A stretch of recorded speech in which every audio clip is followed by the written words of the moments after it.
My name's Felicia Rose, and this is the Scars and Stillness podcast. Thanks for coming back. This is episode 3. Before we go any further, I do want to do a quick little check in with everybody. So, here today and moving forward, I'm always going to have my computer on over here, and it's just got my notes for each episode in it. Just information that I feel like is really important and things that I don't want to forget. So, I have key points and things that I wanna make sure that I'm talking about, and it helps me stay on track. So at any point in time, if you see me looking over, or if you're listening on Spotify and if you hear me pause for a second, that's what I'm doing. I'm just kind of looking at my notes and making sure that I haven't missed anything and that I'm giving it the respect that it deserves. Next thing, as most of you know by now, if you've watched the last 2 episodes, is Scars and Stillness is a place where we go to talk about trauma, but we also wanna talk about healing through our trauma that, we wanna heal and we wanna transform. With that being said, the things that we talk about can be very, um, triggering, and it can bring up things that you're not sometimes people aren't ready to deal with, or you don't even realize why you're having a reaction. So I just wanna do a quick trigger warning. If those things are happening to you throughout the episodes that we discuss, just please make sure that you have grace with yourself and that you're checking in with your body. If you need to, pause the episode and take a break, or make sure you're in a safe environment, with a nice blanket or something to where it shows yourself that you care. You care about those feelings that are coming up, and sometimes it is too much. Sometimes you'll be listening in on something and you're like, "Wow, that really relates too much," and I'm not ready to unpack that yet. If that's the case, that is also fine. Just know yourself and hear yourself and understand that some of the stuff that we talk about might not be the easiest stuff. Okay. With that being said, this is episode 3. This this wasn't even something I was planning on talking about. I had kind of bounced back and forth if this was something I was gonna talk about in the future or even at all, because this is so close to home. This is gonna be a really, personal episode today, but I just I prayed about it and I talked about it, and I feel like this is gonna be really beneficial for someone. Maybe someone else is going through the same thing that I am, and just this one podcast will show them that, like, they're not alone, and even if there's only one other person out there that gets it, it can mean a whole world of difference. So today's episode, we're gonna be talking about mental illness, but when mental illness lives in the family. So, a little bit of backstory on that. Um, my mom has struggled most of my life. We've had a pretty rocky relationship my entire life. She was a single mom to us kids, and she had endured a lot of physical abuse, and I mean, all the abuses, but definitely a lot of physical abuse, and ended up having to raise us alone. Um, my mom has had a lot of unchecked, unworked through trauma, and over the years, she has really let that drag her, just anchor in the ocean, just drag her down. Um, when I was 15 years old, my mom, had a nervous breakdown, and it was not the first time this has happened. She had had, little breakdowns throughout my life, but 15 was the big one. When I was 15 years old was the big one where it was a full-blown breakdown. It was terrifying for all of us to deal with that, and she was just like, any person who would have seen it, when she was screaming and yelling and going, throughout the stores, or when she was, like, chasing us and trying to figure out where we were, anybody would have thought like, "Whoa, that lady's crazy, she's out of her mind," because she looked like she was. My gram was alive at that time, and she was a literal godsend. She was able to take my mom to the hospital. My mom has trauma with hospitals and law enforcement and all the things, so that was a whole situation for my entire family. They actually had to sedate her, and then after tests and being there for several days, the doctors had came to the conclusion that my mom had schizophrenia. Um, Mental health disorders are not, uncommon in my family. Almost every single person in my family has some form of mental health disorder, um, whether that be depression or anxiety, um, but the schizophrenia was a shock to everybody because no one in my family no one in my family has that. No one in my family has schizophrenia. So that was kind of a shock to my family, and none of us really knew what that meant. Um, Anyways, yeah, so my biggest thing today to talk about is mental health disorders, but also mental health disorders in families. Um, because it's everyone. Everyone in that family carries that mental health disorder. And the further we get into this episode, you'll understand exactly what I mean. For an example, as I mentioned, that most people in my family have some form of mental health disorder. Myself, I have some mental health disorders that I've literally struggled with my entire life. I have PTSD. I was little. I was really little when I got PTSD. Um, Depression. I have a depression disorder that I've had most of my life, which coexists with anxiety. I have an anxiety disorder.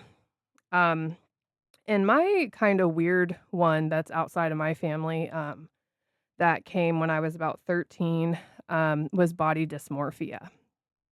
So I developed body dysmorphia when I was about 12 or 13. Um, and same thing, no one else in my family had that, and, um, I would hear the comments all the time where people would be like, "You look so great, like, what are you talking about? Why are you doing that? Why are you treating yourself that way?" Well, I don't see what other people see. That's literally body dysmorphia, like, what I see in the mirror is not at all what the outside world sees. I see something that is not enough. I'm you know, my perception is it's distorted, and it's a lie, and I overanalyze and I pick myself apart, and so having that kind of mental health disorder along with insecurity and low self-esteem and low self-worth really makes life a little challenging. Like, it's a struggle having to deal with that, but I think I think mental health disorders and talking about the strain it has on families is really important, um, because it's important for us to educate ourselves, but it's also important to know that we're not alone. Like, depression and anxiety especially are the most common mental health disorders. Nearly everyone at this point struggles with one or the other, if not both. Um, and I think that that really shows us that our world that we live in, we really just need more love. We need more empathy, more understanding. Anyways, moving on. So my third topic for today is schizophrenia, like the basics. Schizophrenia itself as a mental health disorder is scary. There's a lot of like stigma. There's a lot of stigma with mental health disorders in general, but schizophrenia is like the no-no one. You know what I mean? Like, it's the one where people whisper about you if they hear that, "Oh, yeah, did you hear so and so? Yeah, she's got schizophrenia." Which it disgusts me that people are like that. It disgusts me that there's so there's so much ugliness with mental health disorders, and I feel like we're in 2025. Like, we're we're about to end 2025. You know what I mean? And the stigma that we still have on mental health is it just blows my mind. The fact that, like, we've come so far with certain things, but yet we are like cavemen when it comes to mental health and speaking out and having people accept you with understanding and love. You're not your disorders. You're not your diagnoses. You're not your addiction. You're not your weight. Like, you are you, not these things, right? So, when you read about schizophrenia, like the basics of schizophrenia, it's very scary stuff. Like, I have pinpoints here. Chronic brain disorder affects about 1% of the population. Symptoms: hallucinations, delusions, disorganized speech, behavior, lack of motivation, withdrawal, trauma, stress, substance use, lack of sleep, brain chemistry. That's like typically the big stuff that you see with schizophrenia is like they they have voices in their heads. Like that's a super common one we hear. Um, one of the really important things that I want to bring to light is that, yes, sometimes schizophrenia can be genetic, but g the genetic side of it is not always the case. As I mentioned already, yes, my family has struggled with mental health disorders, um, including my mom. Before she was diagnosed with schizophrenia, my mom has had PTSD, depression, anxiety, as long as I've been alive. I'm sure she's had it far before I was even born, but, because she's always carried abuse, she's always had something hurting her whole life, and, so my mom already had dual diagnoses before schizophrenia. So the fact that people are like, "Oh, it's genetic." Yes and no. You can develop and get schizophrenia without any genetical tie to schizophrenia. As I just said, like, my mom is the only person in my family who has ever, even in the past, had schizophrenia. So that is not at all true. Another huge thing that can trigger schizophrenia is trauma. Having years and years and years of unchecked trauma starting from childhood, your brain, it goes on overload, right? Like,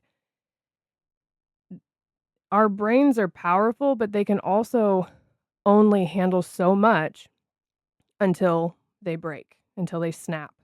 And that's, I mean, really what schizophrenia is. Schizophrenia is when our brains, like our brain cells are communicating to each other, and in some way or shape or form, when we get schizophrenia goes in the way, it blocks that. It blocks that communication, so there's misfiring, and then that's when people with schizophrenia go manic, right? They have their episodes. They are in their own world of things, and it's it's really hard. It's really hard. And I just think I think it's important that we understand the mental health diagnoses before we talk about the other things, because it's sad. It's if you really think about schizophrenia, it's really sad. It's sad that someone has endured so much in their life that they get to a point where their brain can no longer your brain can no longer handle it, and then that's it. It's like a light switch. It doesn't take that much pressure to flick on the light switch, and then there it is. Okay, we can move on from that. And as I mentioned, like, today is a very heavy this is a really heavy topic for me, because this is something that I've been having to deal with alongside my family with my mom for literally, well, it happened when I was 15 years old, but my mom my mom was having, like, signs of stuff like that, I thought, like, before I was 15. So I think it might have happened to her probably when I was 12 after my sister got killed, but she wasn't diagnosed with it until years later. But this is something that, like, we've been dealing with for a really long time. So, I apologize in advance if there's any point in time that I just, like, it becomes a lot for me too, because it is. This is really heavy topic for me. And also, if anyone's wondering, like, well, if this is so heavy, like, if this is so heavy for you, then why are you talking about it? Like, why is this something you wanna bring up if it's something that you weren't going to? Um, my mom had a manic episode a few days ago. Um, well, maybe a week now. Maybe a week now, and, just being with her and seeing it and dealing with it and the weight that it carries with families, and then the come down period and what happens after that and the shame and exhaustion and all that.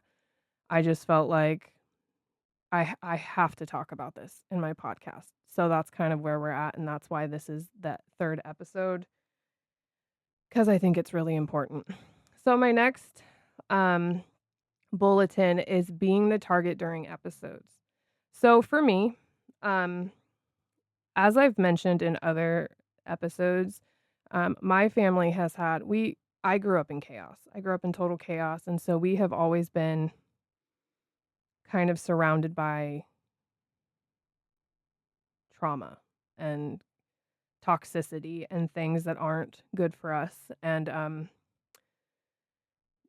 it's nothing new. So, as I've mentioned before, my sister got murdered when I think I just barely turned 13. My birthday's in August, and we got the news that that happened to her September 9th. So, it was, like, shortly after my 13th birthday. Um, and so, as you could imagine, that caused a huge shift in my family. Um, but what I mean by being the target during episodes is that it is not uncommon for the person who is suffering with schizophrenia to have a specific person that they, like, hone in on, or that they target during their mania, having their manic episodes. I have always been my mom's target my whole life, even before she was diagnosed with schizophrenia. I don't know why, but it has always been me. And when I was little, it was terrifying, When I was little, I was like, "What is wrong? Like, what did I do? I didn't do anything. Like, why are you screaming and yelling and cussing at me, Why are you throwing things at me?" But unfortunately, dealing with that my whole life, literally my whole life, it's become really normalized for me, which is also very sad. Having that feeling of I have mixed emotions, because there's a part of me that's like, "Oh, great, mom's manic." Um, there's that part of me that, like, I worry. I worry about her, I worry about her safety. She's really independent. Everyone in my family are. They're like, we are all very strong, independent women. We were raised by strong, independent women, and so when it comes a time in your life where you're needing assistance, or you're, maybe living alone isn't your best bet, those are really sensitive topics for women in my family. My gram, she passed away in 2020. Um, my gram worked 3 jobs, like, my entire life and forever, forever, literally up into a couple of months probably before she passed away, because she couldn't anymore. She couldn't even, you know what I mean? Like, so it just shows, like, certain things make it really, really tricky with women in my family. So it's not like, we can just be like, "Okay, that's enough. You can't live you're not safe to live by yourself." Like, it is something that I do think in time, um, it becomes like a health and safety issue. Then I have to be that person, and I have no problem doing that, where I need to, I can be the bad guy, that's fine, but your health and safety is the most important thing to me first. My mom's my next door neighbor, so I get to keep a pretty close eye on her. But yeah, so being the target for her episodes has always brought a lot of stress for me. what I mean by that, if people are confused and you don't know what I'm talking about, here's an example. So, I've been at work before, working a 16-hour shift, and I've had my mom call me just freaking out, crying hysterical, telling me that she's about to die, that, I need to get there as soon as I possibly can because she's scared for her life and that someone's trying to break into her house and just all these things. It's become so, um, I don't really wanna say normalized, but when my mom goes manic, it's become so, um like, we can pick it apart a little bit, like, we can tell even over the phone, like, "Oh, I think that she's starting to go manic," because just some of the things that she talks about, so my whole point with that is that, of course, I would leave work, I would go and, go to my mom and make sure that she was okay because, like I said, this mental health lives in family. It lives in the family. It's not just one person that's, suffering, it's everyone. Everyone's suffering, so, of course, when my mom goes manic, I'm freaking out. Like, I'm scared for her, I'm worried for her because I know and with all of the trauma that she already has, there is not other options to us. They are not available options. Anyways, this particular time that I'm talking about, I work in Albany. Well, at that time, I worked in Albany, and we rushed there as fast as we could, but by the time that we got to her house, she had no idea why we were there, and, just every part of who the person actually is, the way that I see it anyway, like, every part of the person, the way that they actually are is kind of, like, cloaked by this shadow of this disorder. Because my mom has never done eh she's never acted the way that she acts when she's having an episode, when she just is at baseline. Like, my mom, we're very, very, like, modest people, we're very, um, strong in our faith and strong in our family, and my mom, like, one of the biggest things that she'll talk about when she's starting to go manic is, I have to lock the windows or I have to dye my hair, like, I need to be safe, I have to protect myself, I gotta be safe. Her brain is telling her that, like, something bad is happening, like, she's not safe. Um, you absolutely cannot argue with someone when they're manic, there's no point. There's absolutely no point telling them, like, "No, there aren't demons everywhere." No, you know what I mean? Like, no one no, like, you're just that's a power struggle, and they're not gonna understand. It's not even gonna register in their brain what you're talking about. It's probably gonna get distorted to them that you're doing something wrong, right? So my whole point with being the target is that it's a good and a bad thing because my mom will always hone in on me because I'm her safe person, I think is what it is, and so she knows she can call me and I'll always be there. I'll always show up regardless of what time it is, and then I will do everything I can to make her comfortable and safe and try to get through this as fast as possible. Usually, it's because she needs her medication. We've noticed a pattern of that. When she goes manic, it's usually because she has ran out of her medication. She goes through these periods where, she feels better, she feels good, like, she, feels normal, and so then she'll not take her meds for 4 days, and then she can't sleep because she hasn't taken any of her other meds, and so then she's up for 4 days, and then lack of sleep, trauma, you know what I mean? There it goes, the cycle, and then manic, like and then once she's in, it's a long time. It takes a long time, so we've had some of the episodes last days, days and days. I feel like for my mom, the longer she's off her med, the longer it's gonna take to reset that. So, yeah, my whole point is that, like, I will always show up for my mom, and I'll do whatever she needs me to do, but then the good can also transition into bad really fast. Like, I'm also the punching bag. I'm also you know what I mean? Like, whenever she decides she wants to be violent, she'll try to target me, she'll try to come at me, she'll try to fight me. Um, I've been called every possible name in the book for no reason. Um, it's very hurtful, and those kind of situations, it's really hard. It's hard when you're the targeted person to not take it personal. It really is. Because I'm like, why me? Like, why am I the one that has to deal with this? And then, as I mentioned, like, mental illness lives in our family. So, like, it lives in the family. So, when you're manic and you're going through these episodes and you're coming at me like you're going to fight me when I'm doing nothing wrong, I have my own stuff. I have my own trauma, and my brain is going to immediately switch into fight or flight. And then who knows what's going to happen because now I'm in a survival brain and I don't wanna get put in a position where, like, "Okay, I'm gonna fight my mom now." You know what I mean? These situations with mental health are they're just very, very, very difficult, and they're really hard to manage, so just having I think what's most important is having a person that you can really talk to. What what happens with me, what makes me really frustrated is I feel like ever since my gram passed away, I feel like all of my mom has now become completely and solely my responsibility.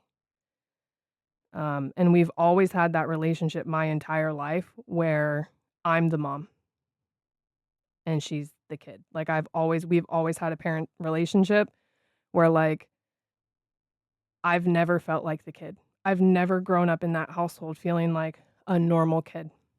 I've always felt like I got to wake you up, I got to feed you, you have these appointments, I can call and cancel them if needed like at 5. You know what I mean? And of course like she grew up in trauma and she raised us alone, and I know that she did the best that she could, so, like, I'm not trying to condemn her by any means, like, my mom is a very beautiful person, and it's sad. Really just looking at her now, and we'll tell stories sometimes to our kids about when we were younger, when me and my partner were younger and, fun stories with my mom and just how she used to be, and, the kids love it because Nana is not like that as much anymore. I feel like every time someone goes manic and has an episode, it weighs heavier and heavier and heavier on them. You know what I mean? Like each time after the come down, there's just a little trace or it lingers where I feel like it steals away a part of them. Like I've mentioned that like the longer my mom's off meds, she's not able to sleep and so then she's up for days at a time and then she goes into a manic episode and then I obviously or my family will get her meds immediately. We'll get her meds. Um, and we've also had situations where like she hasn't even been able to give herself her meds anymore because she'll overdo it or she's been like red listed before to not be allowed to pick up her own medication. So I've had to do it to make sure that she's actually taking her medication appropriately. But we've also had situations where she's like, "Oh, I'm good." And she'll tell me she's taking her med, but then she'll like, you know, go go hide it because she doesn't wanna take meds. She doesn't My mom doesn't believe that she has schizophrenia. She doesn't think there's anything wrong with her, and there isn't. Like, I honestly cannot stand that term, like, something's wrong with you. People who suffer from mental health disorders, there's nothing wrong with you. We're humans who have endured pain and hurt, and our bodies and our brains are trying to take care of us the best that they can. And sometimes the world is just hard. Sometimes it's too much for us. And it becomes too much, becomes too much. Um, so with all that, just being the target of her episodes that she's had, there have also been a lot of times that we've had to have cycles of separation with her hostility. She has had delusions when she goes manic, and she is so set in her mind that these are the things that happened. Um, and I'm not going to argue with her. That's her truth, and that's fine. And I have my truth of the situation that I seen with my eyes.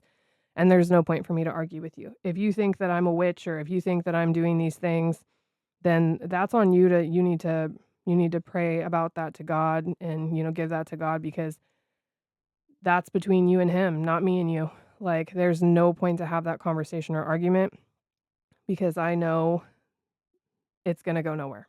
There's no point in doing that.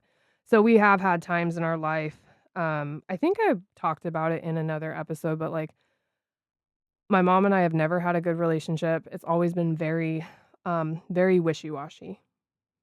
It's never felt like "Oh, that's my mom," like, I've never felt like I've ever had a normal mom.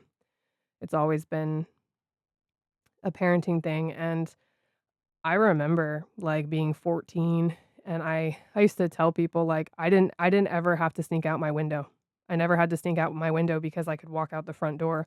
When we first moved after my sister got murdered, I was, like, 13, 14, and, for the longest time, like, all these new kids in town, like, they thought that me and my brother, we were the ones that were living with my mom at the time. They thought we were emancipated because there was literally never a grown up there. And we had to explain to people like, "Oh no, we're not emancipated. We have a mom. She's just never here." Like she would literally like,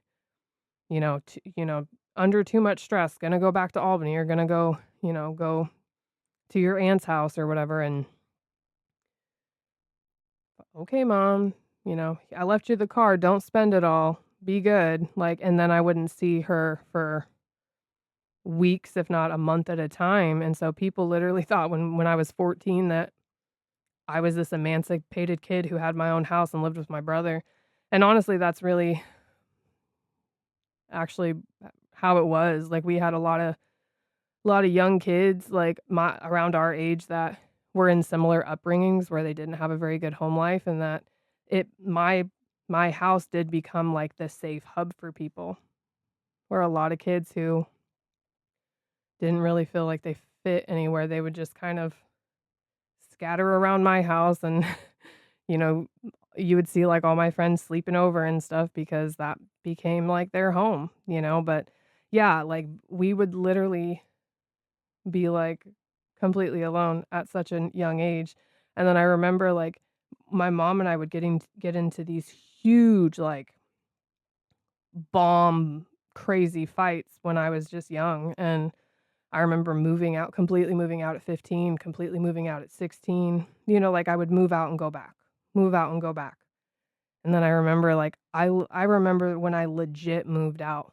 I was, like, 15, 16 years old, and I was like, "I'm done," and legit moved out on my own, like, gone for a year or however long. My mom would get a hold of me and tell me she needed help, so I would eventually go back, you know what I mean?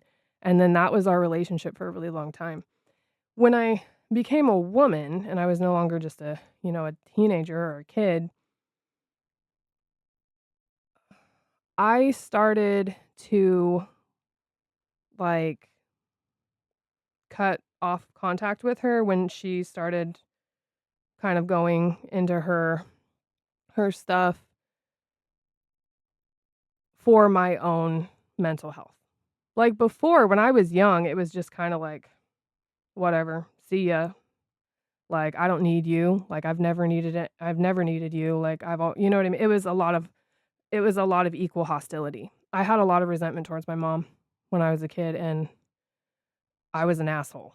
I know I was. I was an asshole, honestly, and, being a woman and looking back on it and having my own kids now, like, that I know that she didn't do right by me in a lot of ways, but I also know that she was struggling with mental health disorders in a world where we're taught to keep our mouths shut about it, raising kids by herself. I think that my mom deserves more grace than what I gave her when I was a teenager, and I think that it's kinda cool now that I'm a woman and I can see things clear that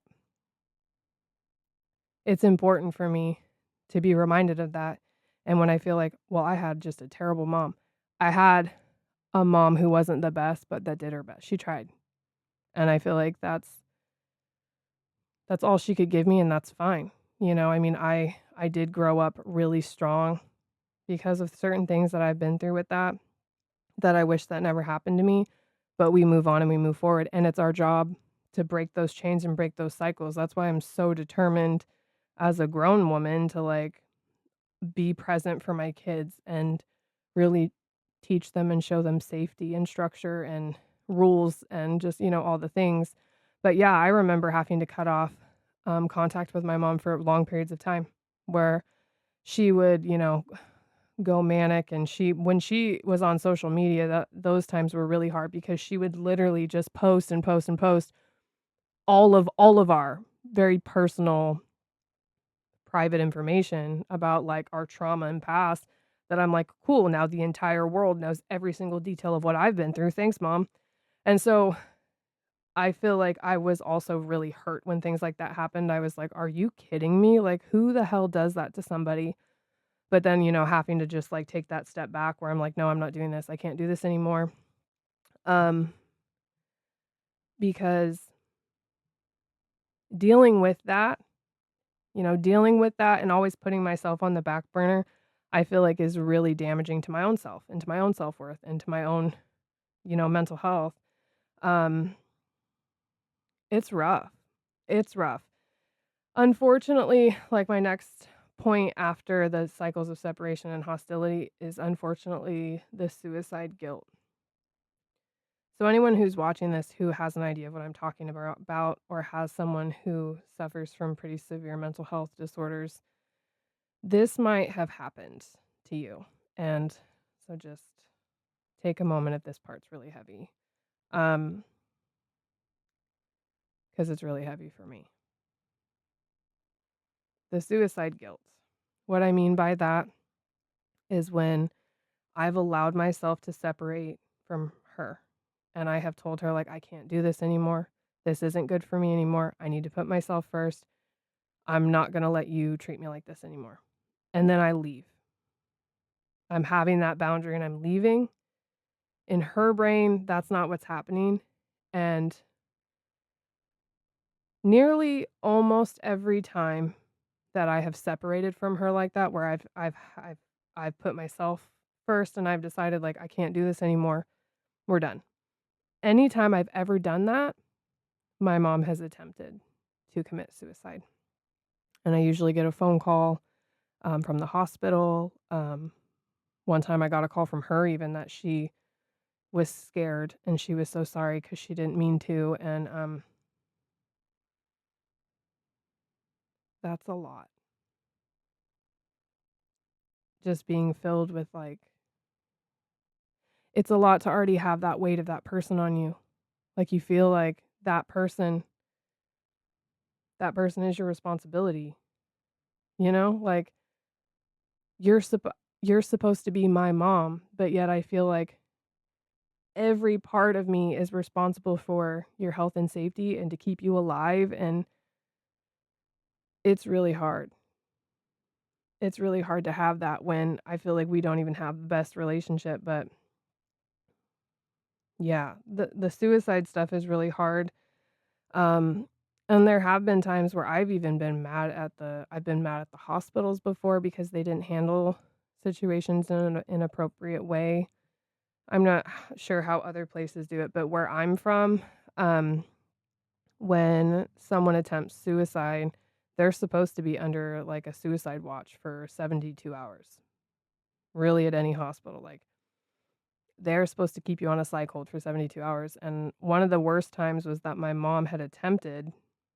And I was at work. They called me at work, and I was, like, trying to get out of work to, be there for her. By the time I found coverage and like, I'm on my way, they had told me, "Oh, she left." I was like, "What do you mean she left?" My mom doesn't drive at all. Like, my mom don't drive. Um, the hospital that she was at was, like, 35 minutes away from her house, and she doesn't drive, you know what I mean? I was like, "What do you mean she left?" They literally were just like, "You can go." They let my suicidal mom walk out the front doors, and it took me forever to find her. Um, but by the time that I got back to her house and what met her there, she had attempted again. And I was like, "I'm gonna sue this hospital, like, you can't do that to people. Like, it's time that we take things serious, and it's time that we treat people with the care and the love that they deserve, and instead of just, "Oh, she seems fine. We need the bed. She seems fine. We need the bed." Like, I'm glad that God allowed lots of angels surrounding my mom each time, because I think that she is a beautiful person and she deserves a better life. She deserves some form of happiness after suffering forever. But now that I'm older, I've been able to kind of work out a way of taking care of her in a way that's appropriate to her, but also that protects myself. And I think honestly with that, it just comes with a lot of practice and time. And as mentioned, like mental health, it lives in the family. Like I'm not the only one experiencing this just because I'm the targeted person. I have an older brother who deals with this on a regular basis too. Like he deals with different sides of my mom when she's going through stuff like this, and it's also it's heavy. It's a heavy burden for everyone to carry. You know what I mean? And so I think that now that my whole family's educated on it, that we can kind of lighten the load for each other and switch the weight, you know. And like last week when my mom was manic, um, I have learned that when she's in a state like that, like we need to give her, I keep an eye on her, but we need to give her space. I encourage rest. Rest is really important, and I try not to even make comments about the world that she's in because that's not my business. What my business is making sure that you're safe and that nothing's going to happen to you, and I'm going to get you your meds, and hopefully you will reset, and even after we give her meds, it's not like, oh, she has her med and things are perfect again. It's a whole process. Like she'll take her meds and then she'll maybe still be kind of in and out of it for another day or two, and then she's exhausted. And that's the part that sucks, is when she's kind of coming out of it and she's becoming more of herself. She, every time, every time this has ever happened, when we look at her, she just looks so sad and ashamed and guilty, and it breaks my heart. The other day she's sitting outside and I can see her out my kitchen window, and it broke my heart because it's not her fault. And the fact that we've been taught our whole lives to just be quiet, don't tell anybody that you're going through these things. People might think you're crazy, and who cares? Who cares about that word crazy even? Like the whole world has been through hell. Everyone in some form has been through some form of hell. Like we're human beings, we're fragile. We're not built. We are literally not built to carry things alone. We are literally not built for abuse and trauma. We're built to be loved and to give love. So people need to have more empathy. People need to have more empathy with trauma. You need to have more empathy and understanding with mental health. Like it's very real. It's very real. And condemning someone and shaming someone or even bringing up, well, this is how you acted when you were manic. What the hell's wrong with you? You don't ever say that to a person. It happened and you shut your mouth and you get over it and you move on. You encourage that person, like you don't even bring it up. There have been times where my mom's kind of on the, she's coming out of it, and she looks really sad and she'll make little comments here and there about like what might have happened, and it's a lot of redirection. It's a lot of redirection. And then she'll tell me how many hours of sleep she got, and I tell her I'm really proud of her, and I encourage her to drink water, have a protein shake, or do something to just redirect her brain, and it usually works. I think just you gotta let it go. You gotta let it go. And yeah, one of my next points on here is the stigma of mental health disorders. It's sad. It really is. It's sad that we all suffer because of shame. Like most people will just keep what's going on with them private because of shame, because there's some disgusting guilt and shame tied behind the mental health disorders that should never be there. It's the same it's the same concept with therapy. When people, talk about how they've been through XYZ and that they're thinking of therapy, it's like this icky, disgusting, taboo thing that nobody wants to talk about. I feel like the fact that the world that we live in is like that, that's what's disgusting. Having a world like that. You know what I mean? Like, um, I talk about that in one of my books. I think it's in The Aftermath where my main character, Rose, she just feels like she's not meant to be in the world that she lives in. She feels like the mindset of the world that she's in is not built for her. And I feel like that too.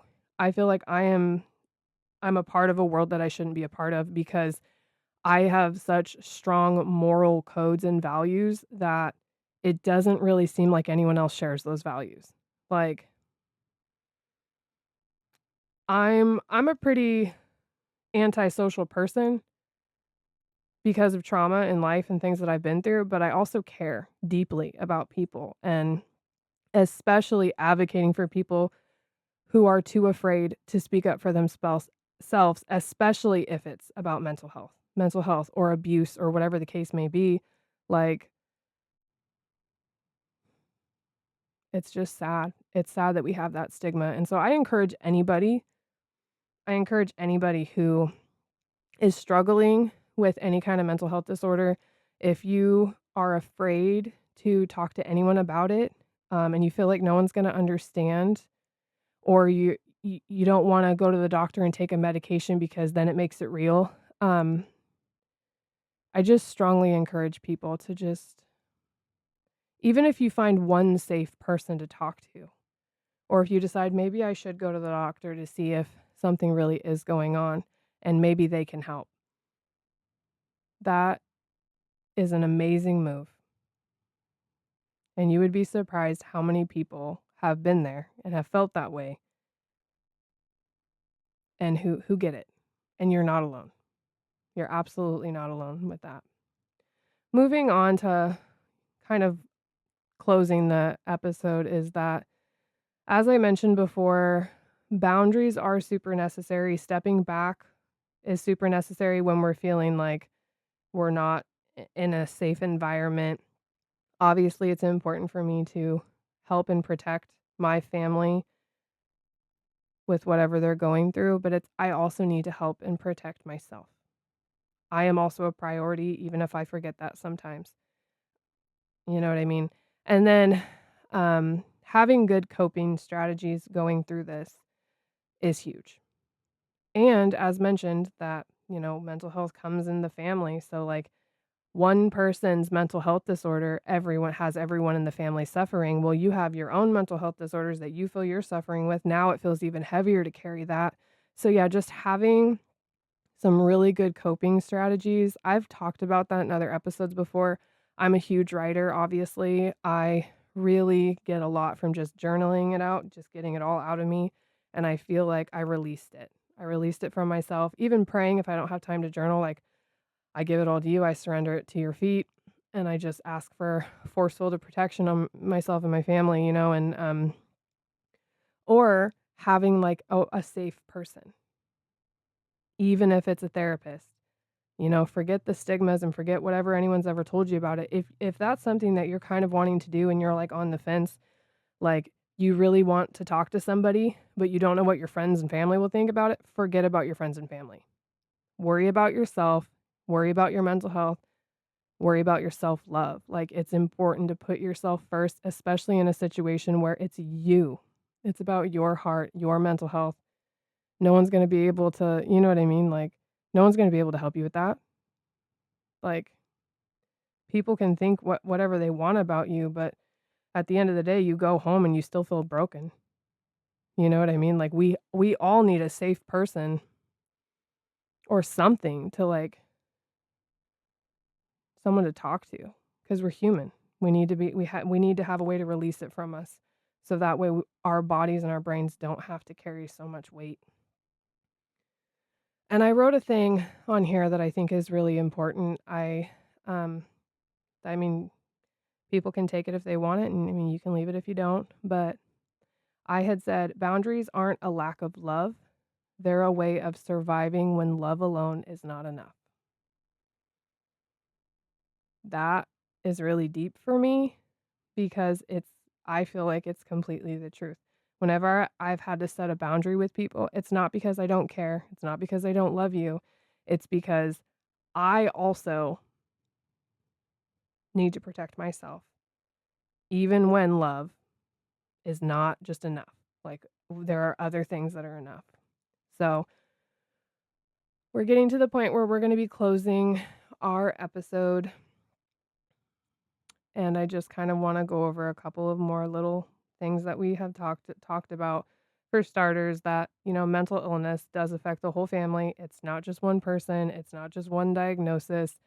Um, and if it's not your whole family, I'm sure you'll know another person that has an anxiety disorder or something, that it's very common for it's very common, but it's especially very common to have a family that has mental health disorders.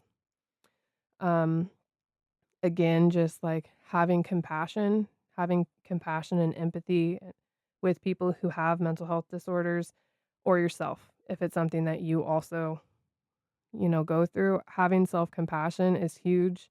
Realizing that I tell myself regularly, like, I am not my PTSD. I am not my depression. I am not my anxiety. I am not my body dysmorphia. You know what I mean? Like, I'm not my weight on the scale. I'm not my trauma. I'm not the things that have happened to me. Like, it's just a way for me to kind of acknowledge and love myself through it. Like, I'm acknowledging that those things have happened to me, but I'm also telling myself that it's not my fault. And I don't know why that feels so powerful to me, but it's almost like I'm taking my power back a little bit. But yeah, I think being really kind and compassionate to ourselves and other people. And like, that's what I love about Scars and Stillness, that this is just a place that we can go to vent and talk and educate ourselves on the topics that we talk about. Like that, you know, it's important for us to be educated about what we're talking about so that way we can, guide and teach other people. Like if someone has some nasty thing to say about schizophrenia, you could actually be like, yes, it's genetics, but it's also not just that. It's also trauma. It's also this and this and this. Um, yeah, I think that it's super important for people to advocate. It's just super important to advocate for yourself, advocate for people that you feel like don't really know what to say or how to say it. And it would be really cool if the world would change and we could live in a world where mental health would be more supported and the need for getting help would be celebrated. Like we live in a world where we acknowledge that we have something that's going on with us and we need help, and have a world be so supportive of that, all the icky shame and stigma goes away. I think that that would be beautiful. And then I did write a little thing that I really want to say. Um, it's really just that if you've heard anything that I've said tonight that really hits it home for you, and it's something that you register, I just really want you to know that you're not alone. You're not alone in these things, that mental health especially is very heavy, whether it be ourselves or our families or both. It's a heavy burden to carry for each person, and I hope that you find the peace that you need, and I hope that you can speak your truth and keep choosing yourself,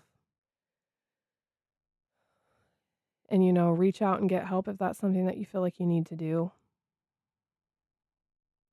and just keep choosing yourself in the chaos. Thank you everybody for being here today, and again, thank you for your grace with me, because today's episode, it's been really rough for me to even do. I feel like vulnerability is never an easy thing, especially when the world has taught you that it's not okay to be vulnerable. like vulnerability is weakness, to the world or to a lot of people who've been hurt. You're taught that like, okay, well that hurt me. I don't want to be vulnerable anymore. But yeah, mental health is hard and dealing with these things is hard and trying to explain it to people, especially my kids when they obviously have eyes. They see with their eyes that something's going on. And I have to find a way to navigate that and communicate that in an age appropriate way per child. All my kids are different ages. So I have to find a way to like appropriately navigate that and explain to them what's happening and that it's not that person's fault and that they're going to be okay. We just need to give them lots of love and support, but also space. We need to give them space and time. And I think that's true for a lot of us too. We need to allow ourselves to have space. We need to allow ourselves to have time and support. Like this trauma and stuff, we didn't get it in one day. It's not going to get healed in one day. And sometimes when people have mental health disorders, you have them forever. It just kind of becomes a part of you. And there's no shame in that. Despite whatever anyone has ever told you, there's no shame in that. Just know that you're enough, you're loved, and you're absolutely not alone. I hope you guys have a really blessed, safe week, and I'll see you next Tuesday.